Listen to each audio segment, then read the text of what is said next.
John Nash do? He starts ahead of the Corvette, and yesterday they got in an almighty battle, but that was due to the fact that Nash had to come from the back. I mean, if he gets a better start this time, he'll be off and running, won't he? And he's on the yellow and grey, silver inside there, alongside the number 1. Yeah, he goes into this race knowing he doesn't have it for Travis Engen. That car's a 5B. Yeah. He's out there racing the other production cars. So Travis Engen on the right, John Nash on the left. This is the Speed Tour. Away we go then for our latest group coverage of 1, 3, 4, and 5B. And we're straight into action. The Corvette jinking to the inside now. John Nash jinks behind him. Now looks to the inside. Sure enough, it is Travis Engen who takes the lead and the whole shot. And Nash drops into second place, trying to avoid the bumps that are so prevalent there. Well, Denny Hightower from the back to 4th or 5th place, depending on how he does with Tom Brown in that Triumph Spitfire. That was pretty impressive for a start, wasn't it? Yeah, really good. His wife, who's also his sponsor, is going to be pretty happy about that. How do you have a wife and as a sponsor? I think she owns a business, and she put her business on the side of it. You know, so we got to give him some TV coverage, so she's happy. She gets the ROI on her advertising. Like every woman, she wears the pants in the house. Yeah. So that's good to see. So there's that shot right there. Thank you, camera operators. As he comes into Cube 3, Turn 7, there is Denny Hightower really showing us what this Miata has. Yep, diving into Cube 3. And there's the sponsorship. See right there. Yeah, I see it. Diving into Cube 3, Turn 7, and up the Fangio straight. They're starting to spread out.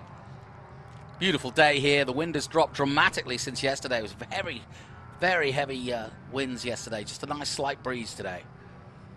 Look at that Corvette pull in. Whoa, oh, no, please don't hit anything. He's managed to avoid everything, but almost scared the marshals half to death. That beautiful 1961 Corvette going around there.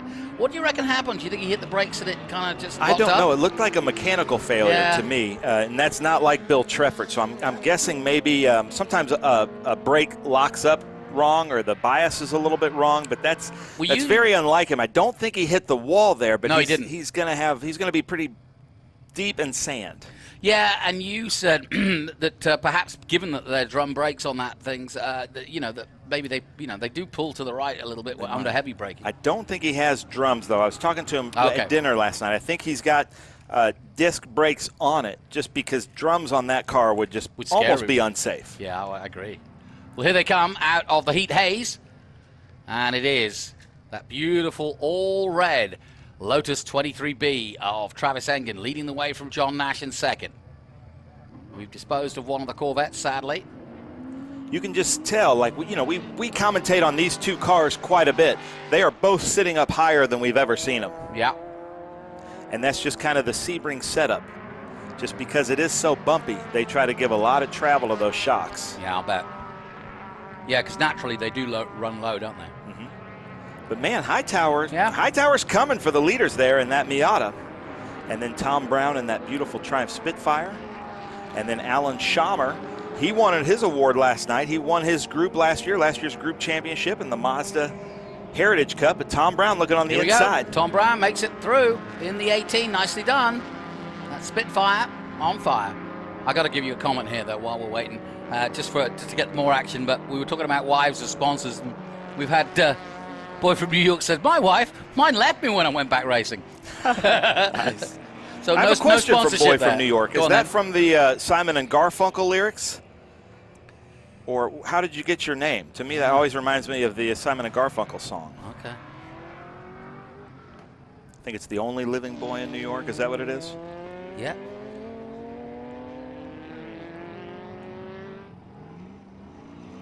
So Engen leading by 1.4 seconds over Nash. Hightower with that brilliant start taking third. Brown, though, has just overtaken him for third. As we take a look at one of the other Miatas, that's Alan Schomer in the MX-5.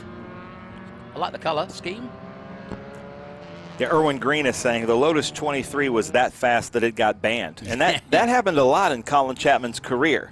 You know, he'd come up with some ingenuity, and then they would try to figure out a way to ban it. Yeah, I mean, we talk about Adrian Newey in Formula One all the time and how brilliant he is, but Chapman in his time was the Newey of the time. if you will. He was the innovator, the inventor, the guy that would push the rules to the very limit, make lightweight cars that nobody else had thought of how to make them as lightweight as he did. Sometimes push the limits of just how lightweight they should be, perhaps. But that was Colin Chapman for you.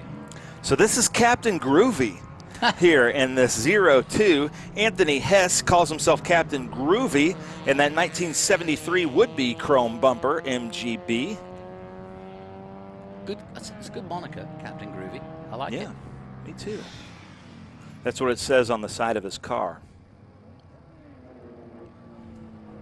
Well, Bill Trefford is down in 9th position. He may have got going again, you know, because he didn't hit anything. He just turned it around, and I think he just locked up under braking. That's what it looked like anyway. Let's hope the car's okay. Yeah, he may have. You can see the Ave car pulling out. The Trans Am race is over. We had a fantastic Trans Am race today. Yep, good one. There's Alan Schammer. Took away some trophies last night. Yeah, it was the banquet. How was it last night? Really good. Yeah, had a lot of fun. Bill Warner gave like a TED talk on how to do collector cars the wrong way. And somehow, you know, it's like he basically, all the mistakes he made in collector cars. And there is Bill Trefford going at it. Look at that. Look at his right tire, though. Right front tire looks a little wobbly. Well, let's see if he pulls in at this point, because if he's not happy with the feel of the car, he may just retire it. But it looks to me he's always online. So I think he's going to continue.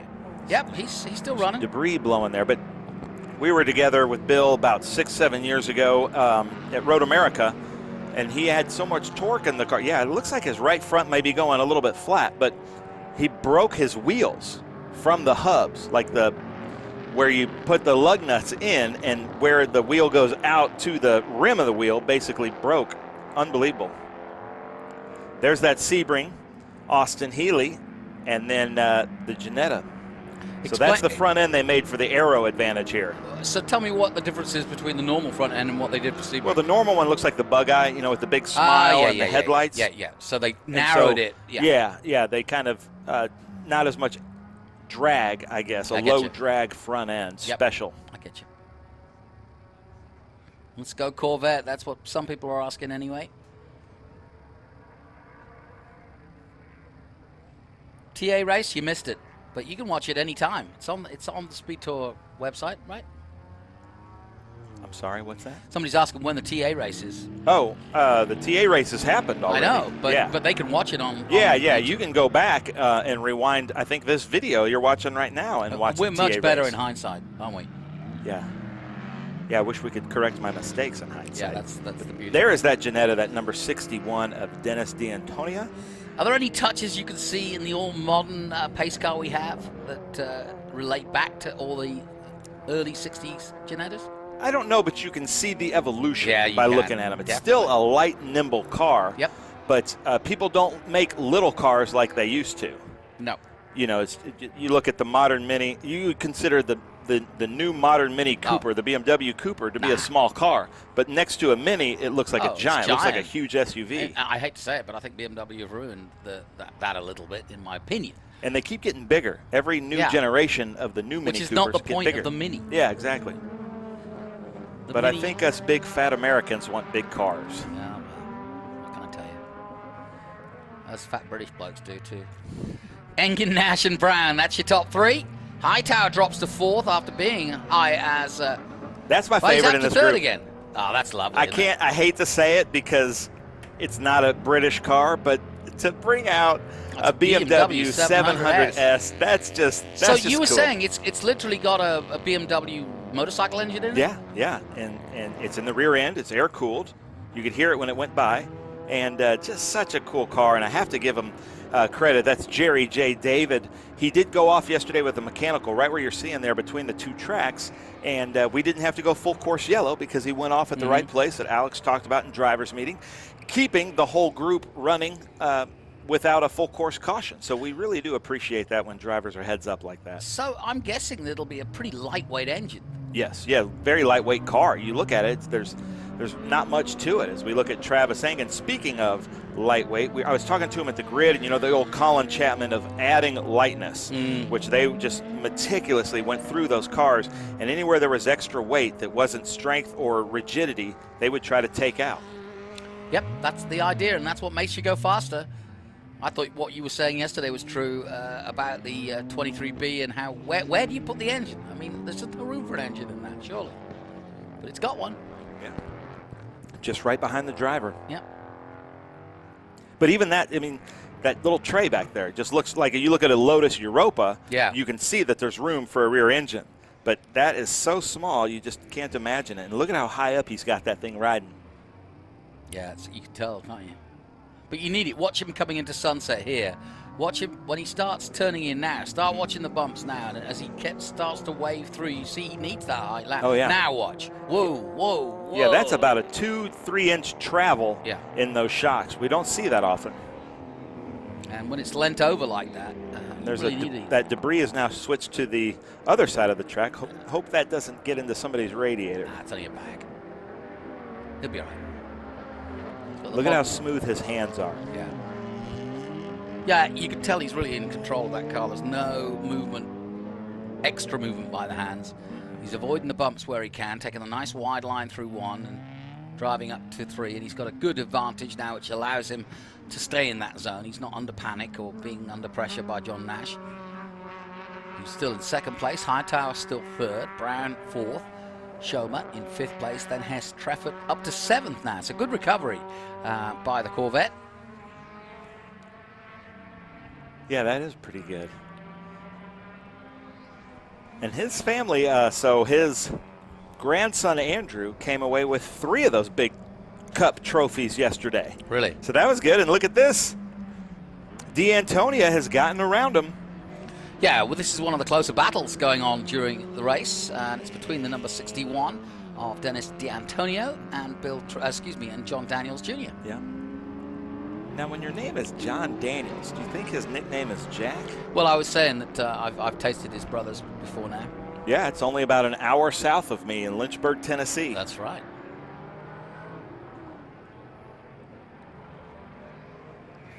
So looking long down the Ulman Straight, just waiting for them to pop out, and they will do very soon. That is a cool shot when the little heat mist comes up and rises. What do you call that again? Heat haze. Heat haze. Yeah. Not to be confused with purple haze. No, that's a different haze. So let's see if this Sebring Sprite can come and get him. Just shows you how long this straight is. It's enormous, isn't it? Yeah, in those cars, you can check your text or grab a snack. Yeah. Now he finally turns in. Now look at the ride height. Look at the lines of that car. Beautiful. That is just sexy. Yep, it's a beautiful car, that Genoa G4. 1961. Well, let's ask the crowd.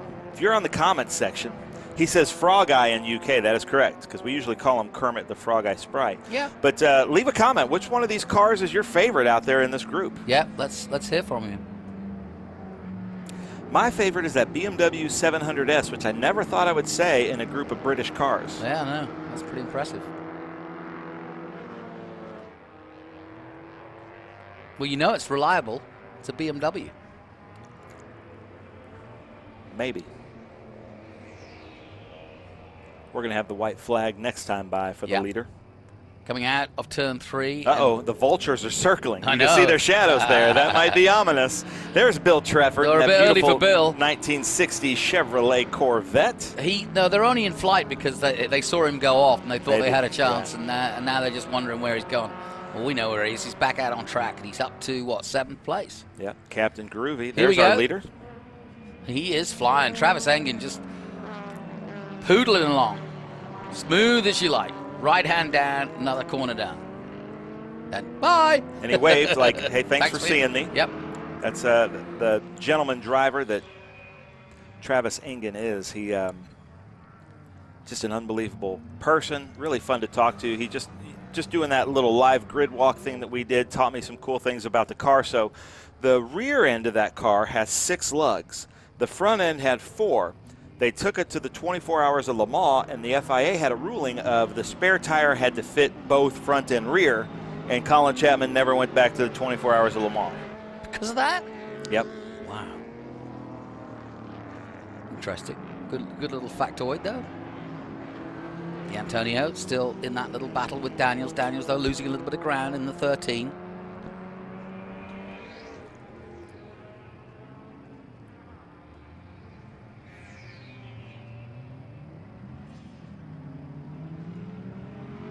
And Engen is long gone. Look at him. He's already got them from... You always hear stories that back in the day in the 50s and 60s, they basically just put peach bales, you know, those little like corn husk bales around to mark the track. And at night, with dim headlights, you could just get lost out there. And there'd be people that were just on a whole other part of the airport and have to turn around and go find their way back to the track. And even still, you can kind of see how that would happen. Yeah, it's complex. Yeah, I mean, there's a lot of very similar looking asphalt out there. So white flag waves for our leader Travis Engen as he comes out of Sunset. Takes the white flag, and this is the final lap. This is Group 1, 3, 4, and 5B. A small field of 10 cars, but entertainment all the way. As smooth as you like it to turn one again. Yeah. He just always looks like he's in control, and the car just goes where he wants it. And he and JR and the whole staff at GMT, you know, they work together and get the cars working right. And I don't know if I've ever seen Travis's cars come in on the hook.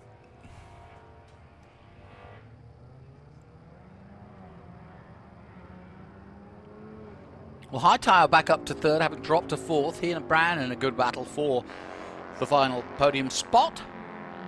Fastest lap from Denny Hightower of 2:38.4. So I'm pleased with that.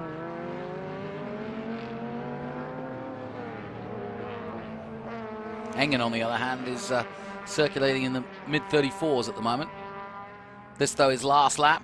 Beautiful sound.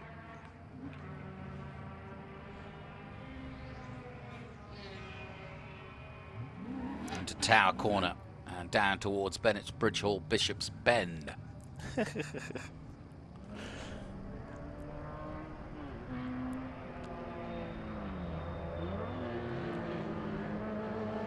Look at his hands. Look at that. Kind of one corner, one turn, not scrubbing the tires, just super smooth. I love the juxtaposition between the old vintage car and the big modern Red Bull helmet. Yeah. Yeah, exactly. Yeah, it fits in that Audi R8 that he's also driving. Yes, that's right. But yeah. So then final lap, Travis Engen putting on the... Yeah, what a difference. I forgot. Yeah, he drives that amazing R8, doesn't he? Yeah. Now, Doc Bundy races a 23B with us with Ragogo Racing, and his pedals from left to right is clutch. Wait, hold on. Let me think about this. Is gas, brake? Yeah, it's... Maybe not. Maybe I don't have it. He has 4 pedals, and I've lost my train of thought. So you guys are going to have to tell me why he's got 4 pedals as Travis comes through here. Has he got 2 brakes? I think he does have 2 brakes. All right. And he also has a little thing. So he can left foot brake and right foot brake, because the left foot braking would be done on the Audi. And he has a little mister that can miss the brakes, too. There you go. Sorry, ladies and gentlemen. I've missed the brakes now and again. Here we go. Finish, though. We're not going to miss that. That's Travis Engen with the win, and a well done to him in the Lotus 23B. And John Nash will follow him home in second place, but quite some distance behind. Still, really good performance by Travis, as always. I think that's a good idea, having the 2 brakes, just so you can have the choice of how you want to brake. And then, you know, if you forget how you were driving the other car, you can go back to the old way.